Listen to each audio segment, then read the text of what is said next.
Bienvenue dans un nouveau test high-tech et on est là pour du lourd avec le Xiaomi Mi Mix 3. C'est enfin un smartphone qui n'a plus d'encoche. Moi, ça faisait personnellement des mois et des mois que j'attendais ça. J'en avais marre de voir ce machin en plein milieu de l'écran ou même un poinçon. Donc, au niveau des caractéristiques principales, avant que je vous montre ça de plus près, eh bien, on a un Snapdragon 845 avec un GPU Adreno 630, un Cryo 385. Je lis ma petite fiche, hein, je fais ça bien comme il faut. Ce modèle, comme tous les autres modèles de Mi Mix 3, eh bien, a 6 Go de RAM. Le modèle prêté par Xiaomi est un 128 Go de stockage, mais ça existe jusqu'à 512 Go. On tourne sous Android 9, c'est un écran OLED de 6,39 pouces. Vous voyez le Always On, la display, enfin, ça, on a l'heure tout le temps, en fait, ça c'est vachement pratique. Le téléphone est un petit peu lourd, mais pas tant que ça. J'y reviendrai tout à l'heure, il pèse 218 grammes. On est sur de l'USB-C. La batterie, quant à elle, est une 3200 mAh et le prix de vente coûte à peu près 450 euros. Je vous montre tout de suite ce qu'on peut trouver à l'intérieur de la boîte et après je vous parle des points forts et des points faibles de la bestiole. Bon, ça ressemblerait presque à une séance de spiritisme, mais je vous garantis que c'en est pas une. Donc, la jolie boîte. Donc, on a une grosse boîte hein, qui, je crois que c'était pareil avec le Pocophone hein, de mémoire. Donc, derrière, on a toutes les informations, comme toujours. Donc, ça, c'est la version globale hein, qui m'a été prêtée par Xiaomi. Donc, on regarde tout de suite ce qu'il y a à l'intérieur. Donc, il y a une lettre bien de Mister June. Alors non, c'est pas mon chien, hein, parce que ma chienne s'appelle June, mais c'est une autre personne. C'est tout simplement le fondateur, je pense, de Xiaomi. Ou en tout cas, peut-être pas le fondateur, mais son PDG, ça c'est certain. Donc il nous dit une petite lettre, puisque les Mi Mix sont toujours un petit peu les modèles phares de Xiaomi. Donc normalement, le téléphone va là-dedans. Donc là, il rentre pas parce que je lui ai mis sa coque, je vous le montrerai après. Donc à l'intérieur, ce qu'on va retrouver, le téléphone, encore heureux. J'ai envie de dire. Et alors, première super surprise, c'est qu'on a le chargeur sans fil, un chargeur Qi, ou Qi, je sais pas trop comment on dit, qui fait bien son taf. Hein. Donc, on a le chargeur rapide hein, avec le câble USB-C. Franchement, c'est la première fois que j'en utilise un et c'est juste un bonheur parce que vous le posez sur votre bureau là et à chaque fois que vous venez, vous reposez le téléphone, ce qui fait qu'en fait, quand on est dans une configuration maison-bureau, on a un téléphone qui est toujours chargé au maximum. Donc ça, je trouve que c'est vraiment super cool. Après, au niveau du chargeur, rien de plus à dire, hein, c'est un chargeur rapide, le câble c'est pareil. Et alors j'ai failli vous dire une grosse bêtise puisque j'avais écrit sur ma fiche, et bien par contre Xiaomi n'a pas assuré parce qu'ils ont pas mis de coque ni d'adaptateur USB jack, parce qu'il n'y a pas de prise jack sur celui-ci, hein, comment dire... ça se généralise de plus en plus. Et au moment de réaliser la vidéo, je me suis dit, ah mais ce truc-là, en fait, c'est pas comme ça. Ça c'est plein, il n'y a pas de case à l'intérieur. Là, on a ça. Donc finalement, j'ai découvert la coque en plastique, du plastique rigide, qui est pas mal, hein, avec marqué derrière Mix Design by Xiaomi. Coque d'ailleurs qui comble un des défauts du téléphone que j'ai utilisé du coup sans coque puisque j'ai découvert juste aujourd'hui.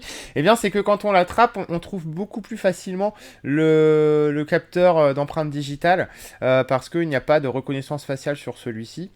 Donc ça, je vous explique après. Il y a aussi normalement un adaptateur jack USB type C. Je ne l'ai pas dedans, donc à mon avis, la personne qui l'avait avant moi a dû le paumer.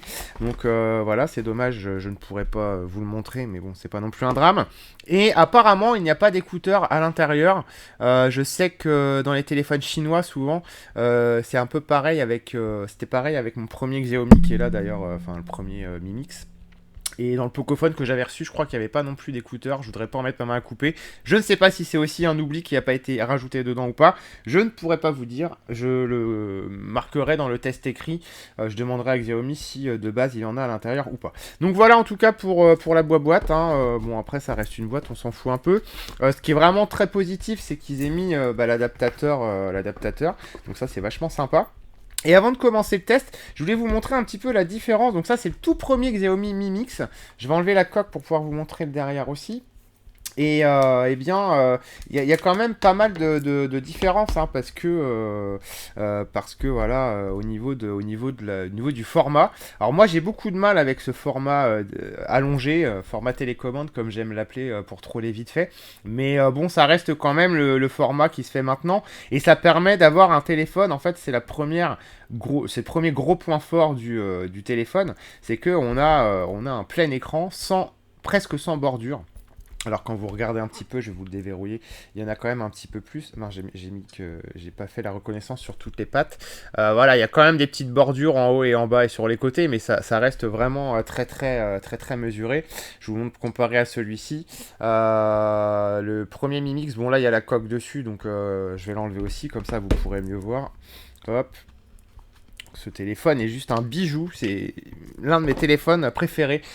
Il est d'une beauté hallucinante. Madame Caméra, si tu veux bien faire le focus, merci beaucoup. Ah, on a perdu la caméra, c'est bon, c'est que ça reflète beaucoup trop, c'est plus où elle en est, la pauvre. Vous voyez la caméra qui est juste au-dessus. Donc voilà, au niveau du sans-bord, attendez, je le redéverrouille. Celui-là, c'est pareil. Allez, déverrouille-toi, Pépère. Voilà, bon. On a le même fond d'écran du coup, hein, pour pouvoir vous montrer ça. Donc voilà, le sans-bord est quasiment identique au premier Xiaomi Mi Mix. Les bordures étaient plus larges sur le Mi Mix 2 et le Mix 2S. Donc c'est pas mal de retourner à quelque chose d'un peu plus fin sur ce Mi Mix 3. Mais surtout, regardez bien mesdames et messieurs, la première grosse nouveauté, eh bien c'est celle-ci. Voilà, donc quand on ouvre tout simplement Enfin c'est un slider, et quand on l'ouvre, eh bien on tombe directement sur les deux gros points forts du Mix 3. C'est le double capteur, en fait le double capteur. Ah tiens, je vais prendre une vidéo en même temps pour vous montrer un petit peu de quoi il est capable. Donc salut tout le monde. C'est donc un double capteur de 24 mégapixels, donc c'est une dual caméra qui fait un travail vraiment très propre. Et pour faire des selfies, c'est juste le bonheur. Pour faire des selfies, d'habitude, c'est quand on est un peu en basse lumière, c'est quand même pas terrible. Là, vous pouvez vraiment exploiter eh bien la caméra frontale est bien du Mix 3, donc c'est vraiment quelque chose de très satisfaisant. Voilà. Ensuite, au niveau des options, alors pour la qualité de la vidéo en façade, on peut faire en HD ou en Full HD, donc ça c'est vraiment sympa. Après, puisqu'on est dans la qualité photo, eh bien, quand on retourne l'appareil, c'est là encore vraiment du très très lourd. Je vais essayer de vous faire un coucou à travers, mais ça va pas être facile. Ah si, c'est bon, vous me voyez un tout petit peu. Donc on est sur du 60 fps en 1080p, mais le téléphone peut faire bien mieux que ça. Là, dans les paramètres, je vais vous montrer ça. Donc là, on peut aller jusqu'à 4K 60 images secondes. Donc ça, c'est vraiment top pour faire des vidéos d'une résolution supérieure. Comme d'habitude, je vous conseille de rester en 1080p 60 fps, c'est déjà largement suffisant. Donc en fait, quand vous le déverrouillez, le téléphone, eh bien, il se met directement en mode selfie ou en mode caméra, comme ça vous pouvez directement bien prendre une photo sans déverrouiller le téléphone, donc ça c'est sympa. Méfiez-vous de vos potes qui peuvent du coup vous faire des bonnes blagues sans déverrouiller le téléphone, ça peut être parfois assez cocasse. Sinon, au niveau de l'autre point fort, c'est vraiment le slider, c'est-à-dire que eh ben, on a un petit bruit d'ailleurs et une petite animation, c'est sympa. Ça respire vraiment le solide, hein, ça se déclenche vraiment. Faut quand même tirer dessus, hein, regardez, si je fais juste ça, ça va pas. Voilà, mon doigt glisse, hein, ça va pas déverrouiller le slider. Il faut vraiment appuyer un petit peu plus pour que ça le déverrouille. Et ça inspire vraiment la solidité. Le téléphone, les deux parties du téléphone, je vous montre ça en termes d'épaisseur. On voit bien que la base est beaucoup plus épaisse que l'écran. Et bon bah du coup c'est comme tous les téléphones, hein, faites attention à pas le faire tomber parce qu'il y a du verre partout. L'arrière est en céramique, assez joli d'ailleurs, mais alors si vous l'utilisez sans protection, vous voyez, pourtant j'ai les mains propres, hein, mais ça fait toujours cet effet dégueulasse de miroir. Et donc c'était pareil sur le premier Mi Mix en fait, donc ça bah voilà c'est un truc qui est connu aussi.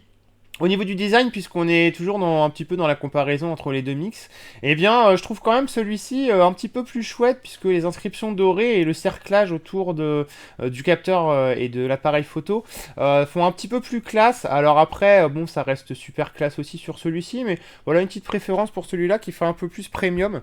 Mais bon, c'était un téléphone aussi qui était un prototype qui avait fini par être commercialisé, donc c'est aussi normal et bien qu'on ait quelque chose d'un peu plus premium, et le prix de vente surtout n'était pas le même, puisque le Mix 3 est vendu 450 euros environ, c'est-à-dire que vous pouvez le trouver en France, on va dire de 430 à 470, donc bon, ça reste quand même beaucoup moins cher que le premier Mix qui était vendu bien plus que ça.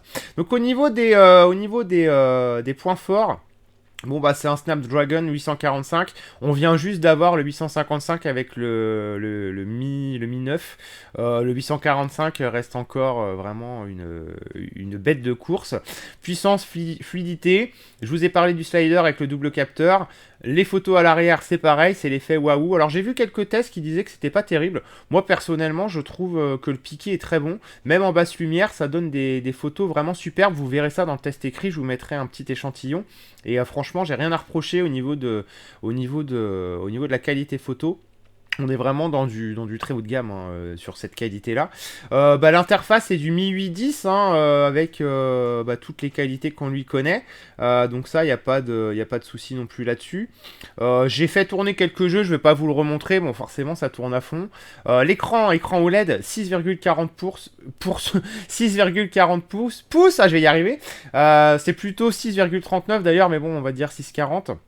Ça donne en fait un téléphone qui est pas très grand, mais qui du coup fait du full screen, donc ça c'est franchement cool. Voilà, c'est une taille vraiment correcte. Et vous voyez un peu le bonheur de ne pas avoir d'encoche. À côté de moi, c'est le Honor Play. Bah là au moins on a un plein écran où il n'y a pas cette encoche disgracieuse qui vient se mettre dedans. Et côté autonomie, eh bien écoutez, on pourrait croire que 3200 c'est pas terrible, mais je vous assure que c'est quand même. Enfin là, regardez, je l'ai rechargé hier matin. Il était à 100% hier matin. Je m'en suis servi pour l'instant toute la journée. Il est 15h45. Et je suis encore à 62%, donc si vous vous en servez pas énormément, vous pourrez tenir deux petites journées, on va dire. Enfin, c'est franchement une bonne autonomie, c'est ce qui se fait de mieux dans le genre. Et donc ça, pour ça, c'est franchement très agréable. Après, bah voilà, c'est un téléphone qui inspire confiance. Donc au niveau de la solidité et de la finition, j'ai vraiment rien à redire. Au niveau des points négatifs, donc le téléphone inspire le solide comme je viens de vous dire, mais du coup il est un petit peu lourd. C'est vrai que comparé à celui-ci, il fait quelques grammes supplémentaires. Bah, encore une fois, le premier Mix était lui aussi très lourd. Il est bien plus lourd d'ailleurs parce qu'il est plus gros.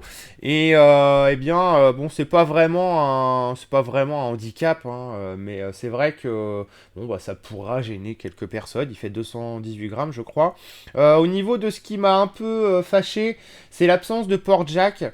Sachant que bon bah ils auraient peut-être pu quand même le caser en haut ou en bas ou sur le côté. Je pense que ça rentrait. Du coup, ça oblige à avoir l'adaptateur ou des écouteurs sans fil. Ça se fait de plus en plus. Moi perso, je suis pas encore passé à ça, mais il y a l'adaptateur. Il suffit de pas le paumer. Et après, c'est purement personnel. C'est ce format 19,5, enfin 19,5 neuvième ou 18 neuvième. C'est le format allongé. Moi, vraiment, j'ai encore du mal. Hein. Bon, il va falloir que je m'y fasse, mais je préfère vraiment ce format plus 16 neuvième. Mais bon, on adapte le contenu d'ailleurs. C'est pour ça que les vidéos, maintenant, je les tourne en 19 neuvième. Donc voilà. Au niveau de la conclusion, bah écoutez, je vous dirais simplement que pour 450 euros, c'est un peu beaucoup ce qui se fait de mieux dans l'univers Android. Pour 450 balles, vous avez un très haut de gamme avec tout ce qui se fait de mieux à l'intérieur, la recharge sans fil qui est inclus dans la boîte, ça c'est vraiment top. On a aussi un super capteur arrière, un super capteur à selfie. On a une puissance de feu qui est bien supérieure à ce que vous aurez besoin normalement. Ouais, c'est un gros oui pour ce téléphone. Franchement, pour ce prix-là, un écran AMOLED en plus qui est super bien. Donc un grand oui pour ce téléphone. Voilà, j'ai rien de plus à dire. Bravo Xiaomi parce que c'est pour ce prix-là, franchement, vous aurez du mal à avoir mieux. Et je ne me risque pas trop en disant même qu'il égalise haut la main avec certains téléphones de marques concurrentes que je ne citerai pas, qui sont vendus 800 € et plus. Vous comprendrez aisément. Après, c'est juste une question de goût. Je ne suis pas pro Android ou pro iOS. Moi, j'aime bien les deux, je m'en fous. Donc voilà. Un merci à Xiaomi pour le prêt de ce téléphone. On a passé vraiment un super moment avec. Je vous le recommande. Il est vraiment top. Voilà, j'espère que ce test vous aura plu. Et je vous donne rendez-vous très bientôt pour d'autres smartphones ou d'autres objets high-tech. Bye bye tout le monde.